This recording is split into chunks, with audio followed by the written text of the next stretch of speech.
લલવાઓને કહેજો, આ લલવાઓને કહેજો કે હિસાબ માંગે છે સરકાર પાસે, એવા લોકોને કહેવાનું આ દેવ મોંગરા માતાજી આદિવાસીની કુળ દેવી છે.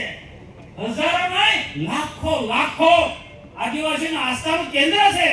એના માટે મોદી સાહેબ આવ્યા, એની ટીકા ટિપ્પણી કરે. તમને શરમ આવી જોઈએ, શરમ. મારે કોઈ સરકારનું નામ નથી લેવું, પણ ગુજરાતની અંદર અનેક સરકારો આવી, અનેક આદિવાસી નેતાએ આ કાર્ય કરવું જોઈએ તો નથી કર્યું. આ ગણપતભાઈએ કર્યું છે, ગણપતભાઈ વસાવા. કેટલાક લડાઓ ગણપતભાઈની ટીકા ટિપ્પણી કરે, સોશિયલ મીડિયામાં ટીકા ટિપ્પણી કરે. આપણા મિત્રોને સૌને કહું છું, આનો જવાબ આપો ભાઈ. આદિવાસીઓના ઉદ્ધાર માટે ગણપતભાઈ એક મસીહાની જેમ કાર્ય કર્યું છે.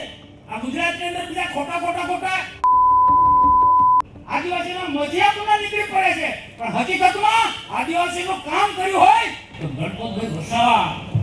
આપણા દેશના પ્રધાનમંત્રી નરેન્દ્ર મોદી સાહેબે આજે ગુજરાતમાં તમે જુઓ, ઇન્ટિરિયર વિસ્તારોની અંદર પણ સારામાં સારી સ્કૂલો, જે શહેરી વિસ્તારની અંદર જે સ્કૂલો હોય એવા પ્રકારની પ્રાથમિક સ્કૂલો બને છે.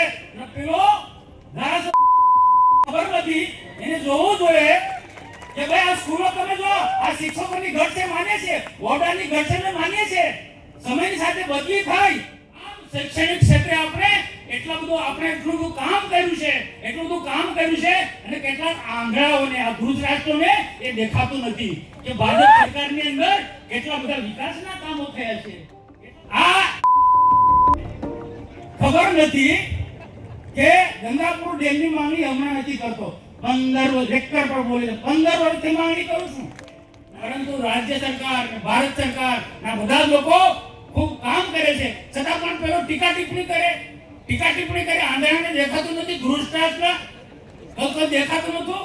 અરે અને તે ખરું પણ કેટલી ટીકા ટિપ્પણી કરે છે. અને દાહોદમાં સંમેલનમાં જાય તો શું કરે છે, બારડોલીમાં સંમેલનમાં જાય તો શું કરે છે, છોટાઉદેપુરમાં જાય તો શું કરે કે મારાથી ભાજપ વાળા ડરી ગયા છે. કોઈ ડરે નહીં.